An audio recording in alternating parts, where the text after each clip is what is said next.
Olá, meu nome é Antônio Arruda, nós somos do Departamento de Divulgação do Centro Espírita Nova Luz, da cidade de Belo Horizonte.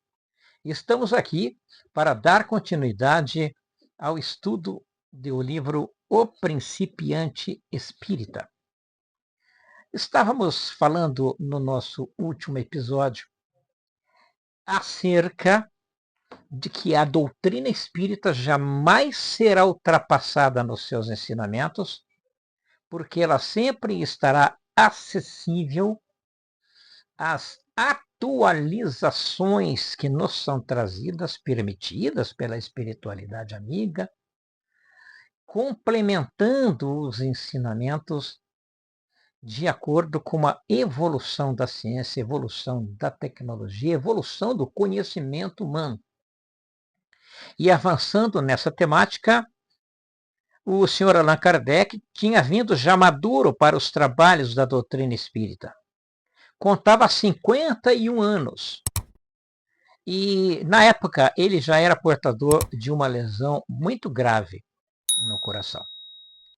Ele trabalhara intensamente desde mocinho.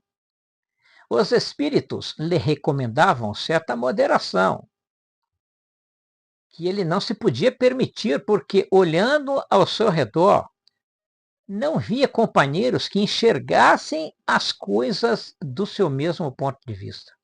Tanto assim que, através de sua elegância espiritual, por mais de uma vez, teve que publicar na Revista Espírita resumos de sessões da Sociedade Parisiense de Estudos Espíritas ou discursos relatórios de sua gestão, que terminavam com o pedido de sua substituição.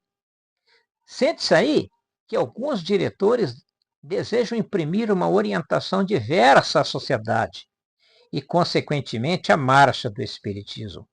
Nesses discursos relatórios, Sr. Kardec não só justificava a sua orientação inspirada pelos espíritos, como demonstrava a inviabilidade dos planos dos que lhe eram adversos. Kardec fala disso com muita clareza, com muito detalhe, abrindo o coração. Isso está no livro Obras Póstumas. Note que, desde aquela época, dentro da Sociedade Parisiense de Estudos Espíritas, já existiam diferenças de ponto de vista. E já existiam aqueles espíritos encarnados e desencarnados, com certeza, que eram adversos aos postulados apresentados por Kardec. Felizmente, o bom senso triunfava. Mas é de convir que uma luta continuada de cerca de 14 anos contra forças externas e também contra os que agiam internamente na sociedade deveriam extenuá-lo. 14 anos lutando contra os detratores do espiritismo, aqueles que atacavam do lado de fora, mas o pior, enfrentando ainda discórdias e dissensões dentro da própria casa espírita, com certeza cansariam muito ao nosso mestre Allan Kardec. Sua última luta foi após a publicação de A Gênese, os Milagres e as Predições segundo o Espiritismo. Em 1869, tratou de reconstituir a Sociedade Parisiense de Estudos Espíritas sob novos moldes, que permitisse manter uma livraria espírita, sustentar a publicação da Revista Espírita e a reedição de suas obras já citadas. Então, ele residia à Rua Santana 25, Galeria Santana, e pretendia mudar-se a 1º de abril de 1869 para a Avenida Segur, onde anos antes havia comprado um terreno e estava concluindo a construção de 6 casinhas, destinadas após a sua morte para asilo de velhos espíritas. A livraria estava sendo instalada à Rua Lille, número 7, e sua inauguração deveria dar-se no dia 1º de abril. Sua casa estava completamente desarrumada, em ablativos de mudanças. A sala em desordem, cheia de pacotes que iam sendo transportados, quando, ao entregar um pacote da Revista Espírita, o codificador caiu fulminado pela ruptura de um aneurisma da aorta, na véspera de sua instalação em novo e definitivo endereço e da inauguração da livraria, isto é, 31 de março de 1869, quando ele contava 65 anos de idade. Mesmo assim, a livraria foi inaugurada no dia seguinte.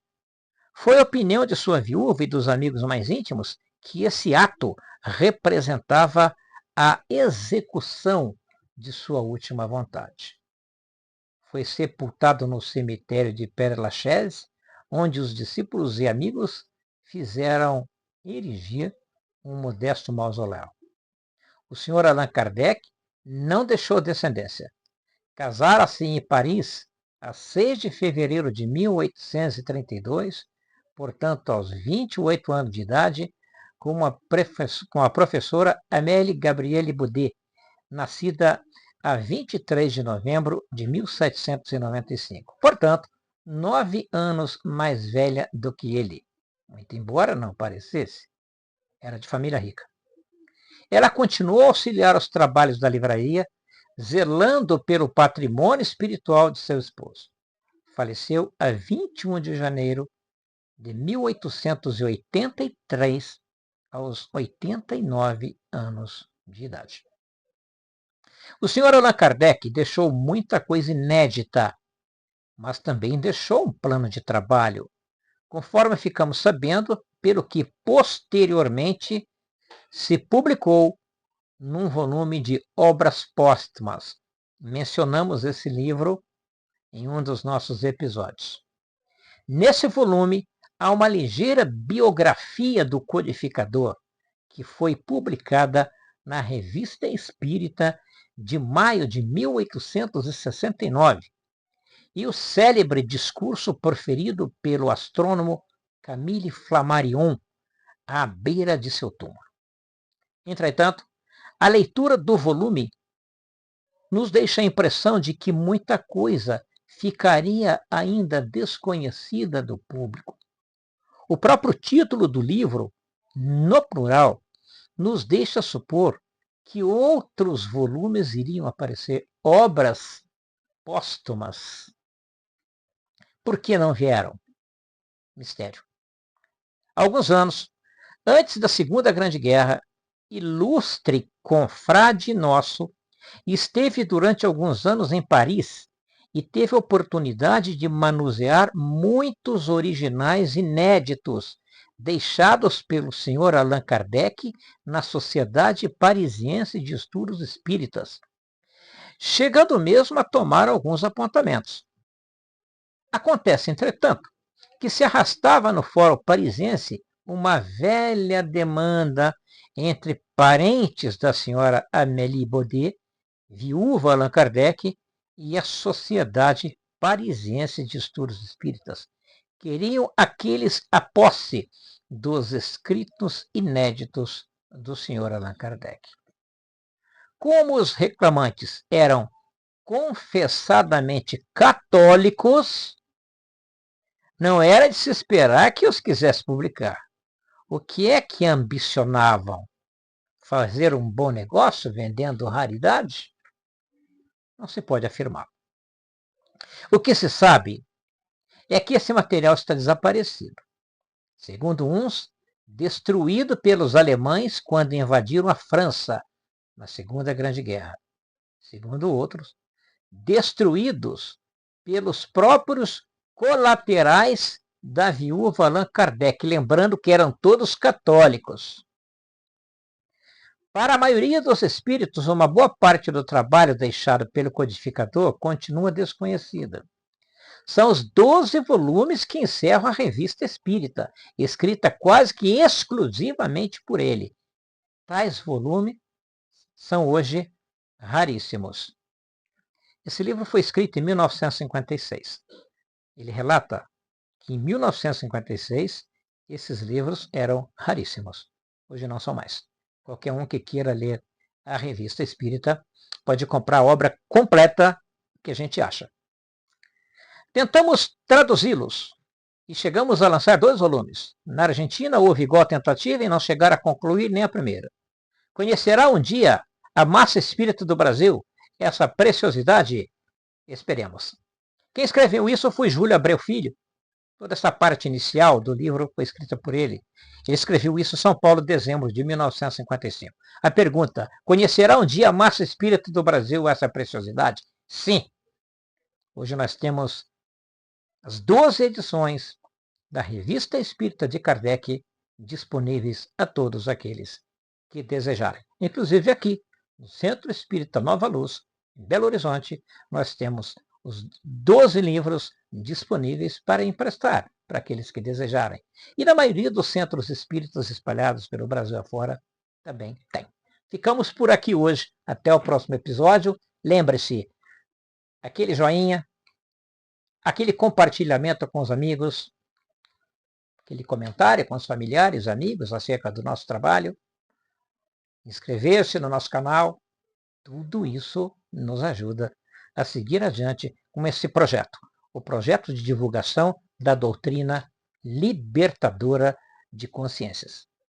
Faça parte desse lindo projeto.